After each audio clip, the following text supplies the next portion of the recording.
बहस मुद्दे से भटक रही है। ऊपर वाला चाहता है कि आप सब मुद्दे पर ही चर्चा करें।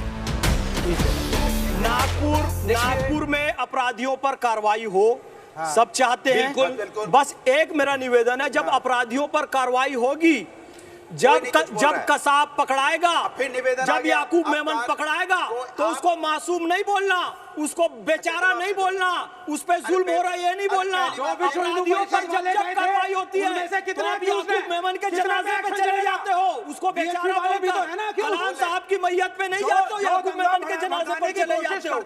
आप तो उस विचारधारा से है, सत्ता ही बंदूक की नोक से निकलती है। माओवादी नक्सलवाद का समर्थन करने वाले अर्बन नक्सली यहाँ पर बैठे हुए हैं, अर्बन नक्सली यहाँ पर बैठे हुए हैं, राम भक्तों पर गोली चलाने वाले यहाँ बैठे हैं। अरे मैं छत्तीसगढ़ से आता हूँ, कल छत्तीसगढ़ में हमला हुआ है, कल पुलिस के जवानों पर वहाँ पर हमला हुआ, कोई जवाब नहीं है। इस समय पुलिस के जवानों पर कल हमला हुआ, वैचारिक रूप से शहर में बैठकर जो सपोर्ट देते हैं नक्सलवादियों को, ये दे रहे हैं और क्या दे रहे हैं। अरे तो बोलो ना, मौत से तुम मुर्दाबाद बोलो ना, मौत से तुम मुर्दाबाद बोलो, लेनिन मुर्दाबाद बोलो, नहीं बोलोगे ये कर रहे हैं, ये कर रहे हैं, बोलो ना, जो भारत के टुकड़े होंगे इंशाल्लाह नारे लगे। मैं कह रहा हूँ, अरे भैया निवेदन करना चाहता हूँ, एक मिनट, मैं हम आतंकवाद पे कार्रवाई करेंगे तो सपोर्ट करेंगे, बोलो इनको पहले। आप आतंकवादी को क्या परिभाषा है? औरंगजेब आतंकवादी था, भारतीय सभ्यता का साल इस मुल्क का आतंकवादी था। मुझे माखनलाल जी को बोलने दो, गॉडसे ने क्या किया था?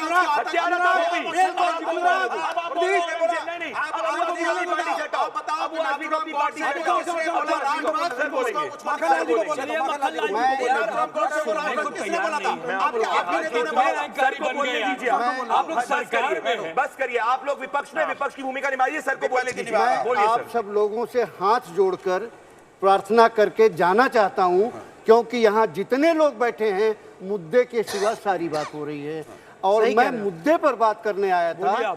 आप सब लोग अपने हृदय पे हाथ रख के बोलिए कि क्या आपने मुद्दे पर बोला है? नहीं बोला तो मुझे जाने की इजाजत दीजिए। हमारे लिए ये समय की बर्बादी, मेरे समय की बर्बादी, अपने समय की इज्जत नहीं, आप लोग अपने समय की इज्जत समय दे दीजिए, मैं करता हूँ। इसलिए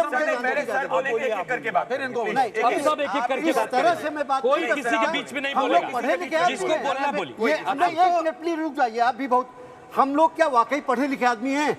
जो लोग ये डिबेट देखेंगे थूकेंगे आपके ऊपर कि आप अपनी बात न कह सकते हैं न दूसरे की बात सुन सकते हैं। माफ कीजिएगा, बहुत कठोर शब्द हैं। बिल्कुल सही कहा आपने। बीजेपी की बात नहीं कर रही है, मैं बीजेपी एसपी है और किसी की बात, मैं आपस की बधाई देता हूँ, आपने इसीलिए आप लोगों से माफी मांगकर जाना चाहता हूँ। हम आपके साथ हैं, सबकी तरफ से आपसे माफी मांगता हूँ, बैठो, हम माफी मांगे। सुनिए, इस तरह से हम और शोएब भाई दोनों लोग चुपचाप बैठे देख रहे हैं। इस तरह से कभी बहस होती है? आप अपने बच्चों को क्या सिखाएंगे? घर में ड्राइंग रूम में बैठे हैं और वो उठा के ये दिखाएंगे कि आपका ये बिहेवियर है। सर बिल्कुल सही, सभा में बैठने का अरे मैं जरा सा पहले सर बोलेंगे, अरे बोल देता हूं, इधर वन बाय वन बोलो। अच्छा इधर से देखिए, ऐसा है कि हम लोग जिस इतिहास पे चर्चा कर रहे हैं उस इतिहास में कई सारी चीज़ें, साहू जी महाराज का क्या औरंगजेब के प्रति मामला था और उनके मज़ार पे जाकर के वो किस तरीके से वहाँ पे श्रद्धांजलि देते थे और फिर उनके बेटी के नाम पर उन्होंने जो इदारे बनाए वो भी इतिहास का हिस्सा है।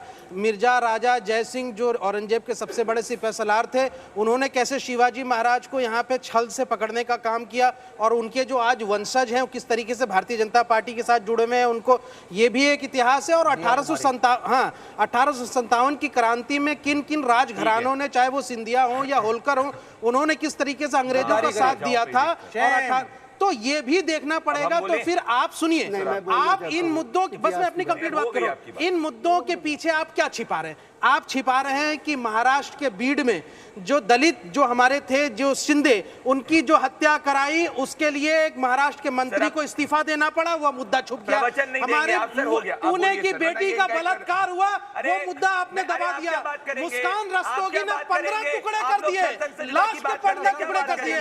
आपने यहाँ से आपने उसका मुद्दा छुपा दिया। ना उत्तर प्रदेश में लॉ एंड ऑर्डर का काम खत्म, महाराष्ट्र में लॉ एंड ऑर्डर का काम खत्म, और आपको औरंगजेब चाहिए।